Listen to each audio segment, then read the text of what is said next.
शिवाय। ओम नमः शिवाय।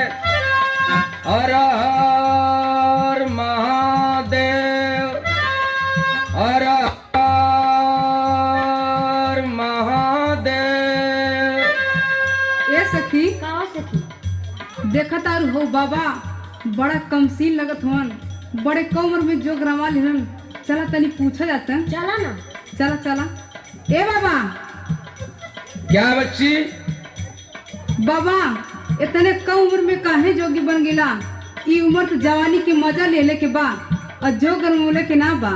अरे अरे अरे दुष्ट लड़की, हम महात्माओं से जुबान लड़ाती है? हम बाल ब्रह्मचारी हैं, बाल ब्रह्मचारी। श्राप दे दूंगा, जलकर राख हो जाओगी। अलख निरंजन। ए बाबा, क्या है? अरे वहाँ से एक बात पूछना चाहता हूँ। क्या पूछना चाहती है? पूछा तानी। जल्दी पूछो, हमें हरिद्वार जाना, हमारा समय मत बर्बाद करो। काहे भैला पुजारी देला किस्मत बिगाड़ी?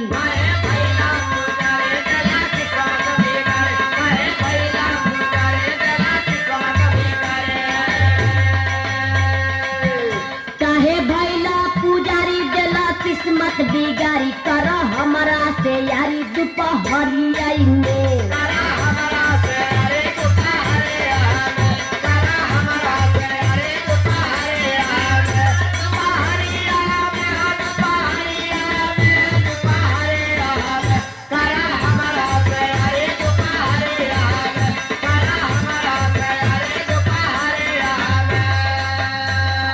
हे दीनानाथ, ई राम राम की बेला कहाँ से आफत भेज देला। प्रभु अपने भक्त के रक्षा करा। इज्जत बचाला हो, इज्जत बचाइला। ये भोले बाबा इज्जतिया बचाइला।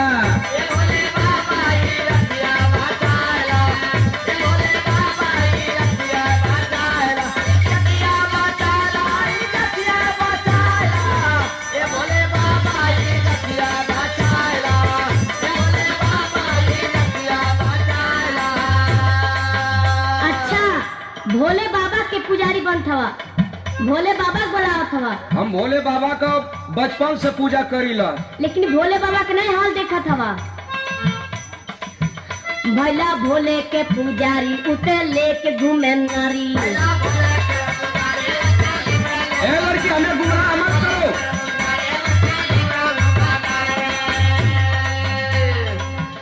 भैला भोले के पुजारी उते लेके घूमे नारी। उमा बैठे गोड़वारी दोपहरिया में। एक मिनट उमा देवी के ना छोड़ेला।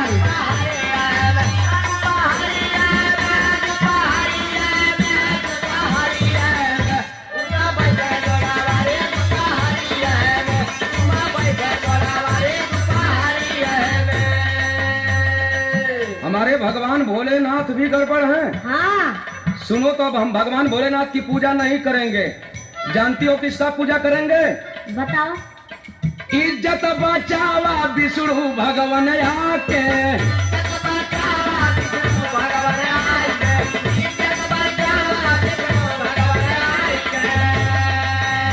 अरे पैया परी तुहरे कहीं समझाई के।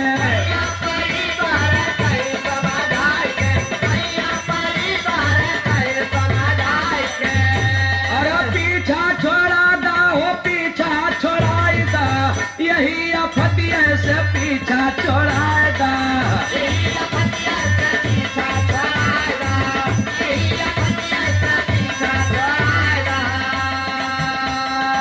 अच्छा, विष्णु भगवान के पूजा करत हवा और का?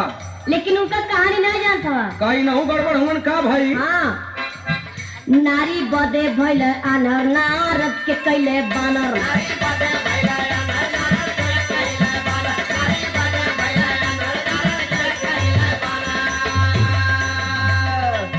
नारी बदे भइल आनर, नारद के कैले बानर। डागर प्यार के भरे दोपहरिया में। मेहरारू पति।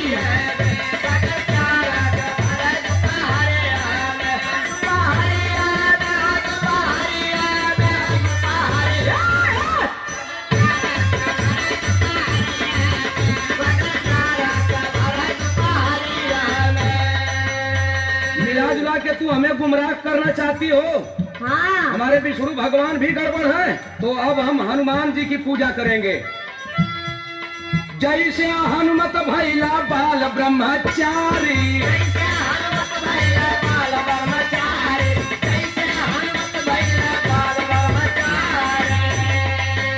अरे चर्चा तुहार गावे दुनिया सारी।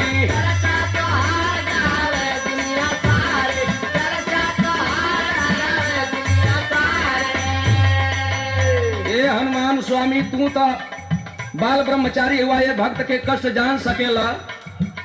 अरे बतिया बनादा हो, बतिया है बनाईदा, ए कबीराई मोरी बतिया बनाईदा।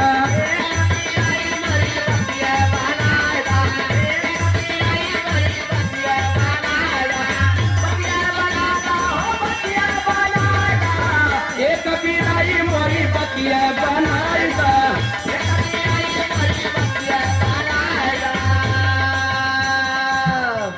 अच्छा, हनुमान जी के बारे में पूछा था। और का हनुमान बाल ब्रह्मचारी हूँ ये नहीं जानता हुआ। का? जब श्री राम जी ससुरारी अपने गैलन, अच्छा, साथ में हनुमान जी गैलन।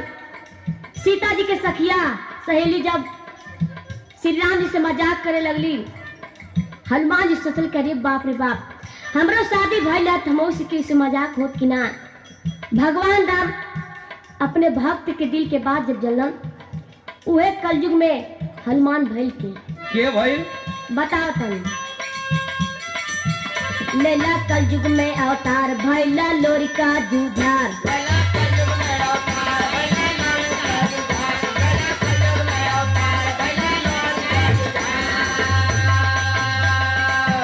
लेला कलयुग में अवतार भइला लोरिका जुझार। कैला चनवा उड़ार दुपहरिया में।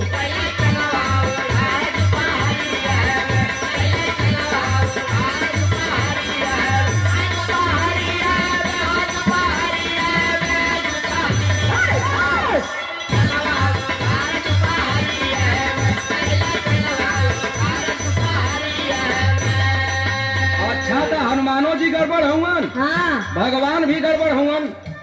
और यार तोरे बातें में बड़ा दम लगत बा। ए भगवान, अब हमके माफ करिहा।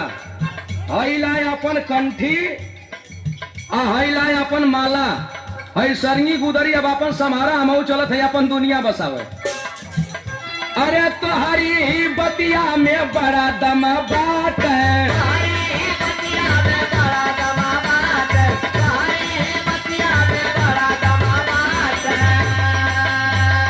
तोड़ देव कंठी ना कौन गमा बात है।